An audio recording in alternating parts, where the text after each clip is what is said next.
Bom, gente, então nós vamos falar sobre as raízes históricas dos cuidados farmacêuticos. Então, a gente vai precisar de voltar lá nos primórdios, mais ou menos em torno de 500 anos antes de Cristo. Mas, na realidade, essa expressão cuidados farmacêuticos, ela não está totalmente correta. Por quê? Porque a definição da profissão farmacêutica, assim como médico, enfermeiro, elas só foram surgindo a partir de 1500 depois de Cristo, né? Então, na realidade, o que a gente tem nessa época seriam pessoas que cuidavam de doentes. E o ato de cuidar de doentes, ele era mais visto como um ato de caridade do que propriamente uma profissão, um ofício, né? Bom, a gente vai começar lá na Grécia Antiga, na cultura grega, mais ou menos o que eu falei, em torno de 500 anos antes de Cristo. Então, a gente tem na mitologia grega um semideus chamado Asclépio. Asclépio era um semideus porque ele era filho de Apolo, um deus grego, com uma mortal. Então, o Apolo, segundo a mitologia grega, Apolo deu ao seu filho Asclépio o dom da cura. E baseado nisso, né, os gregos construíram centenas de templos na Grécia dedicados a Asclépio. Esses templos a gente podia até definir como se fosse um modelo, né, de um hospital. Por quê? Porque as pessoas iam até esse templo, lá elas recebiam chás, óleos essenciais, muitas orações, todo aquele ritual para ajudar na cura. Porque quem curava mesmo, quem tinha o dom da cura, era Asclépio. Então, essas pessoas, elas passavam a noite nos templos e, durante a noite, segundo a mitologia grega, Asclépio visitava esses templos, ou ele perdoava as pessoas, dando-lhes a cura, ou as pessoas morriam, no outro dia elas amanheciam curadas ou mortas. Então, como eu falei, o ato de cuidar da saúde seria mais um ato visto como caridade. Então, era mais uma crença mais religiosa, né? Assim, eram os deuses que curavam, assim como os deuses definiam o castigo da doença, eram os deuses que definiam o perdão através da cura. Então, era uma coisa religiosa, não era uma profissão. Bom, então, continuando a sequência cronológica, ainda na Grécia, mais ou menos em torno do século IV, 400 anos antes de Cristo, surgiu Hipócrates. Hipócrates era um cientista muito observador e ele começou a observar que as pessoas que moravam em lugares insalubres, o que seriam lugares insalubres? Seriam pântanos, onde tem muita água parada, muita decomposição, muito cheiro forte, e também as questões de mudança do clima, vento, frio. Ele começou a observar que essas pessoas adoeciam com mais frequência. Então, ele meio que começou a associar a ocorrência de doenças com o ambiente.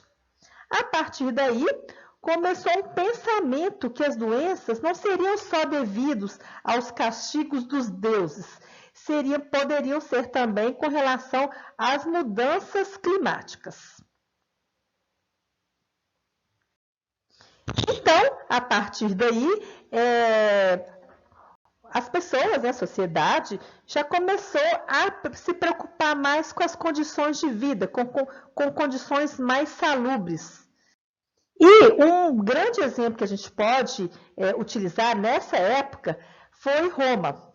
Roma se preocupava muito com a qualidade da água dos romanos. Então, aqui, né, eu coloquei um esquema de um aqueduto romano, só para vocês entenderem que a água era captada de um lago, de um rio, né? Ela era drenada, né, para canais subterrâneos, tinha as câmaras de dispersão, tanques de sedimentação, e depois a água ela ia por aquedutos, e esses aquedutos levavam essa água já assim, né, mais ou menos tratada para a população. Isso aí é o que a gente pode chamar do primeiro esquema de saneamento básico, né? Então, assim, a técnica de saneamento da água, né, distribuição da água com qualidade para a população, o saneamento básico, ele começou desde os primórdios, há 2.000 anos atrás. Então, já começou-se essa tecnologia de saneamento básico. Então, aqui a gente tem uma foto de um aqueduto romano, né? É uma ruína que data mais de 2.000 anos, levando a água para as cidades. Então, quando eu vejo uma imagem dessa, quando eu escuto sobre isso, eu fico pensando como que uma tecnologia que foi criada há mais de 2.000 anos atrás, e ainda hoje nós temos muitas populações que ainda vivem sem uma água tratada e sem um serviço de esgoto.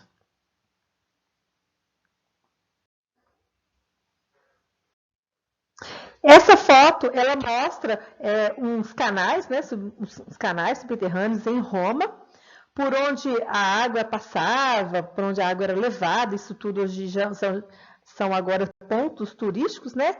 Eu tenho essa outra foto também que mostra um canal de esgoto, né, por onde as águas, por onde o esgoto era levado, ou seja, não tinha contato a água de esgoto com a população, né, isso ruína.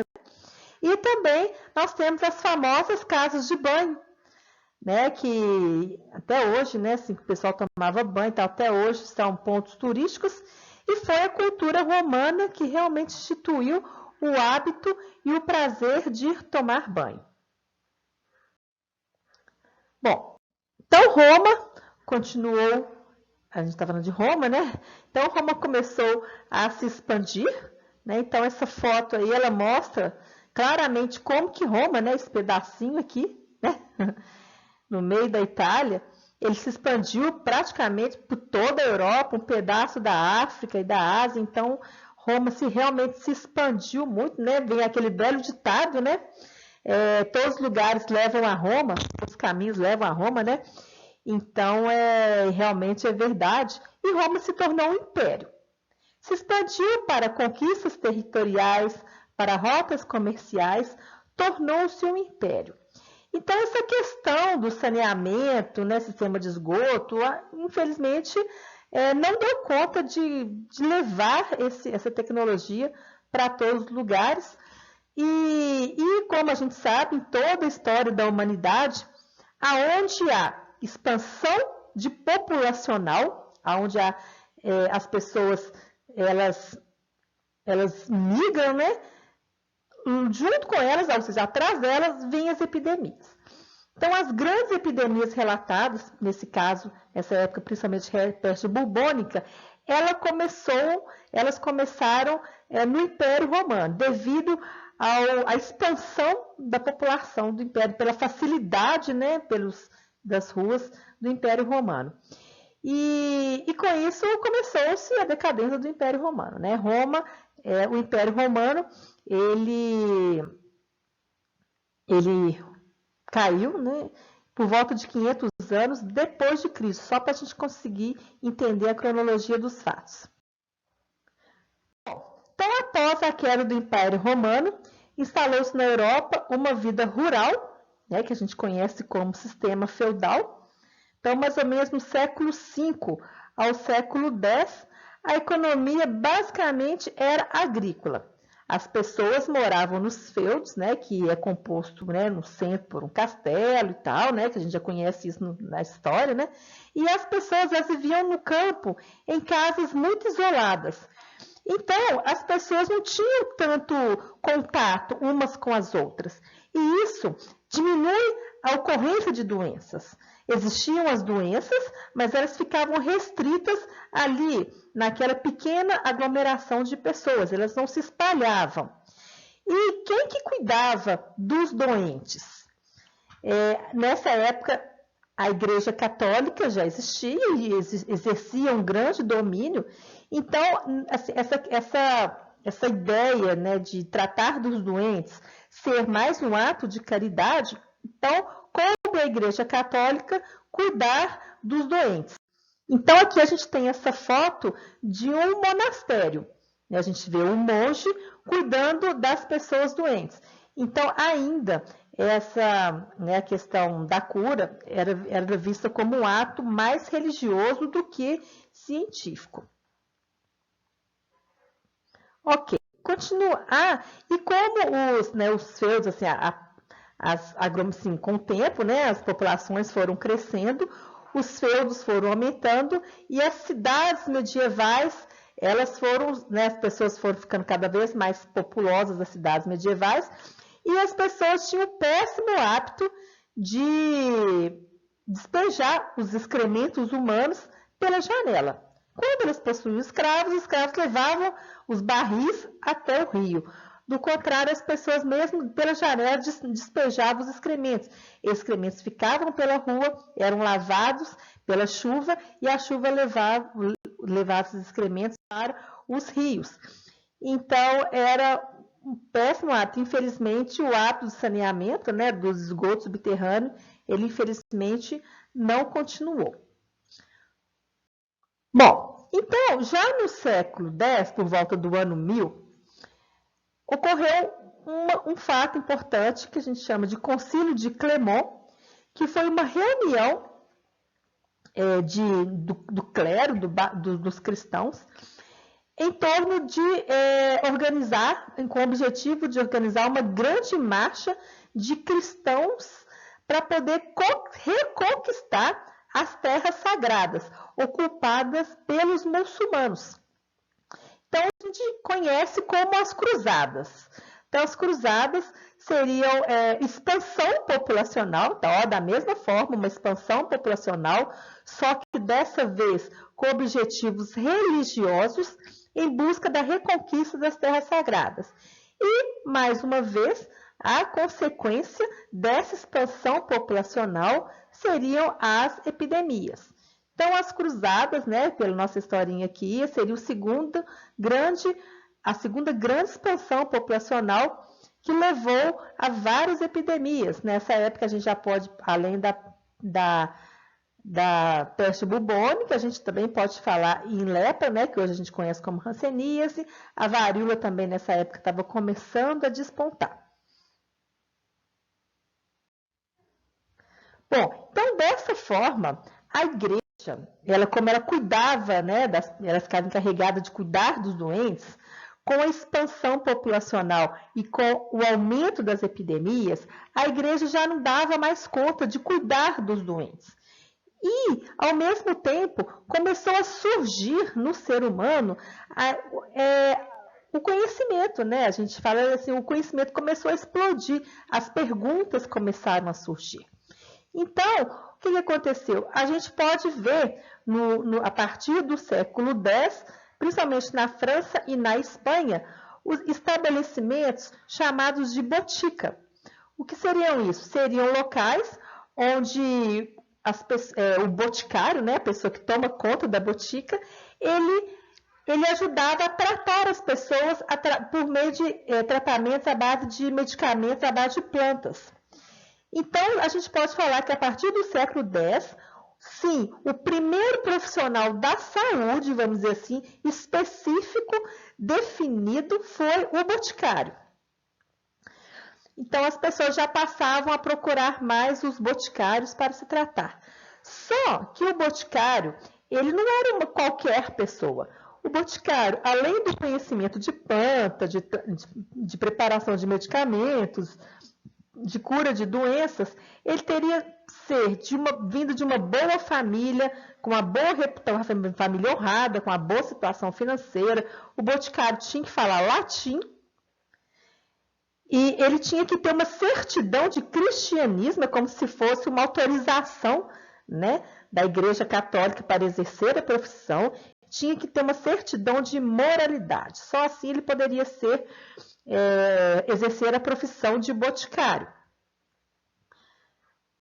Então, nessa época, a gente já passou a ter mais ou menos definido tanto o boticário quanto os barbeiros. O que são barbeiros? Barbeiro também era um profissional que curava doenças, só que não à base de medicamentos de plantas, era à base de sangrias.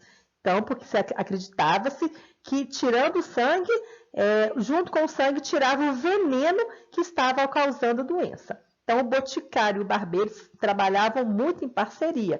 Só que, da mesma forma, o barbeiro deveria vir de uma família honrada e tudo mais. Ou seja, eram profissões que não existiam tantos profissionais desse tipo nessa época. Então, ficava muita gente desassistida, principalmente as pessoas mais pobres que viviam em lugares mais afastados.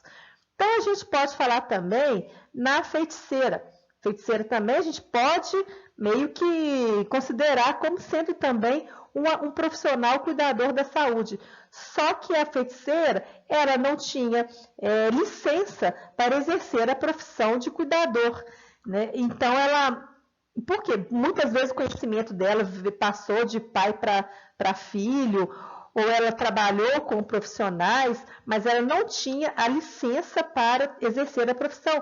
Então, ela exercia aonde? Nos centros mais afastados. Então, a feiticeira foi muito importante para aquelas pessoas mais pobres que viviam em lugares muito afastados.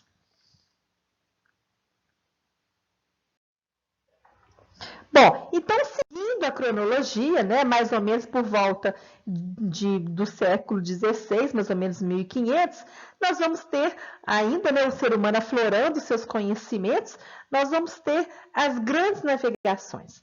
As grandes navegações, elas, assim, essa questão de aflorar o conhecimento, né, astrologia, física, matemática, tudo explodindo na cabeça do homem, e o que foram ferramentas essenciais para que o homem conseguisse a tecnologia das grandes navegações e encarar, né, mares desconhecidos sem saber o que encontrar do outro lado do mar, né? Então, a gente fala, eu sempre gosto de destacar muito que as grandes navegações, elas foram fundamentais no destino da história da humanidade. As grandes navegações, elas são muito mais importantes, até mesmo em termos de tecnologia, do que se a gente comparasse com a ida do homem à Lua. Então, porém, né, isso tudo foi um marco, descobriu-se novos mundos, mas, da mesma forma, onde há deslocamento populacional, há deslocamento de doenças. Então, as grandes navegações, elas levaram, né, a varíola, a peste negra, para as Américas. E as Américas, em contrapartida, levaram a sífilis, a febre amarela, né, e a malária, posteriormente, né, na África, a malária, levaram essas doenças para a Europa. Então, foi meio que uma troca, né, um deslocamento, foi meio que uma troca de epidemias.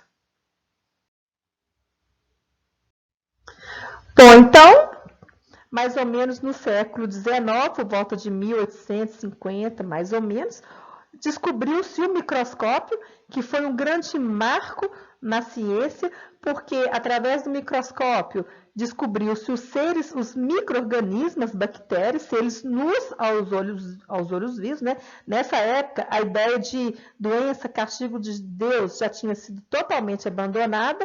O que predominava era aquela ideia, desde lá de Hipócrates, né, que o ambiente, o mau ar, ele veiculava venenos que causavam doença nas pessoas. Então, quando descobriu-se o microscópio, esses venenos, então esses venenos são os micro-organismos que a gente não consegue ver. Então, a descoberta do microscópio sepultou de vez a questão que as doenças eram causadas por deuses, eram castigos de deuses, e explicou essa doença, essa hipótese de que as doenças eram vinculadas pelo ar. Aí eles descobriram no microscópio, então o ar ele carrega os micro-organismos reproduzem nas pessoas e as pessoas transmitem esses micro-organismos para outras. Então, meio que fechou a explicação das transmissões de doenças. Nessa época também, a ciência já estava muito mais avançada, aí sim surgiu a medicina, começando-se com as cirurgias, né, através da anatomia, e aí sim surgiu a profissão, vamos dizer, o médico. Então, só para deixar bem claro também, né, e puxando para o nosso lado, O boticário foi a primeira profissão farmacêutica, foi a primeira profissão da saúde que surgiu e que deu origem a nós farmacêuticos. Então, a profissão do farmacêutico, podemos dizer que é a profissão mais antiga, né, gente, que existe da saúde. Bom, gente, então seria isso.